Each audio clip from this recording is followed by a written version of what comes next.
All right, my lovelies, here we are together again at last. After a long weekend, I missed you. I really did. It was hard not to do a video, but I needed time off. Honestly, like I said, a little downtime is always a good thing. Let's talk about getting back to work, what we need to be looking at here, what will, not may, what will happen moving forward, and what we need to be doing right here more than freaking ever. Let's start off with the basics. As I am doing this video blog, stocks are flat across the board. However, stocks started the day moderately in the negative. This is the new norm. These dips are going to be bought up. The market is going to be propped up, just like our economy, through debts and deficits exploding off the Richter scale. This is a prop-up environment like we have never witnessed before. Never. And I'm not making this up. It's the truth. This takes the cake, wins the prize, whatever you want to say. What do we know is going to happen here? And this will give us a big clue as to what we need to do. It's so simple. It's so simple. Debts and deficits are out of control. Out of control. They are going to remain that way probably until we hit a wall, whenever that may be. It's probably going to get worse. Understand, spending, in order to maintain where we are, has to gain momentum. So you can expect, especially moving here into a new election cycle, lots of spending, lots of issues with regarding propping up everything to make it look good. We're buying jobs. You know that. When you hear someone touting the jobs we're adding, when you hear someone touting how great our economy is, they will not tell you how we are doing it. Exploding debts, exploding deficits. So with that knowledge, it's pretty simple to know what we need to do. Something I've been saying since time immemorial. Bet against the debt, become your own central bank. Acquire gold. Acquire silver. They are determined to kill the dollar in any way they can. That's the truth. It's the only look.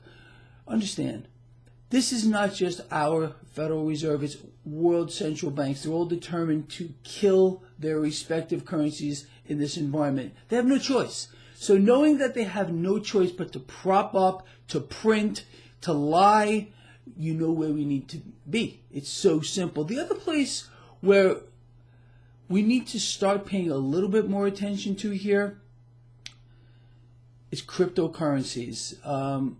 In a real market, there would be no doubt.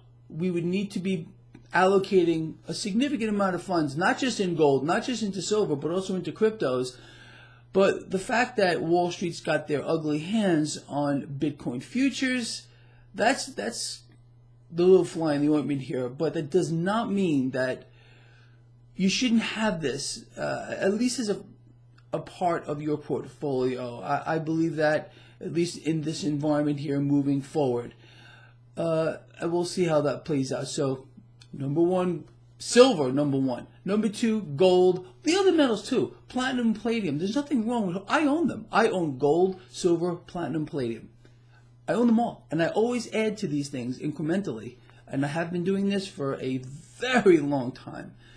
But anyway, it's prudent as well to hold a few of the top cryptocurrencies in this environment. I'm not saying by a long shot to go all in here, but it should be part of your investment portfolio moving forward. My opinion, again, I still believe, and I've never wavered from this, physical silver is the most undervalued asset on the freaking planet by exponents, no doubt about it. So that should pretty much sum this up. Now this market, the stock market, we understand, again, in December this market was trying to correct to fair value. We were literally in collapse mode with a 10-year yield at 2.55, a 5,000 point drop off the high. The market was melting down. An enormous amount of effort went into repropping this up. We're seeing this market rise on no volume. It's the 6 banks that Mnuchin met with that's propping this up. Period. That's who's doing this. and they're going to continue to do so. I believe, maybe this is it. We have a managed market. We have a managed economy now. This is the new world we're in.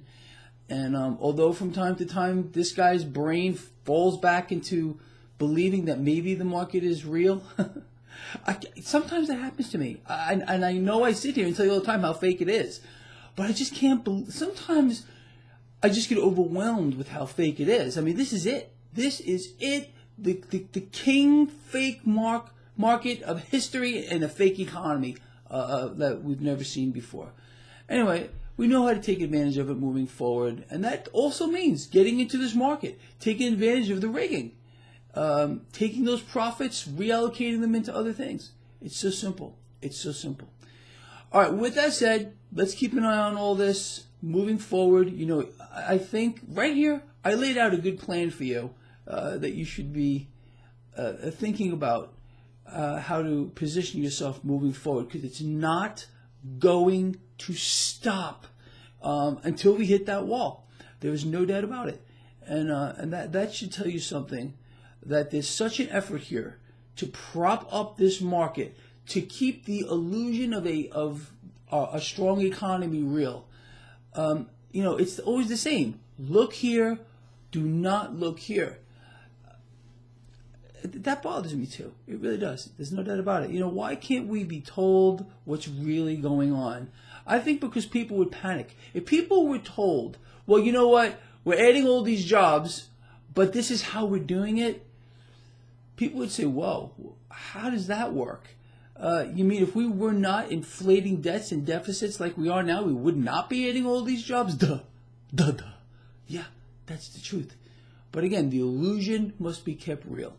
With that said, I'll see you at the end of the day.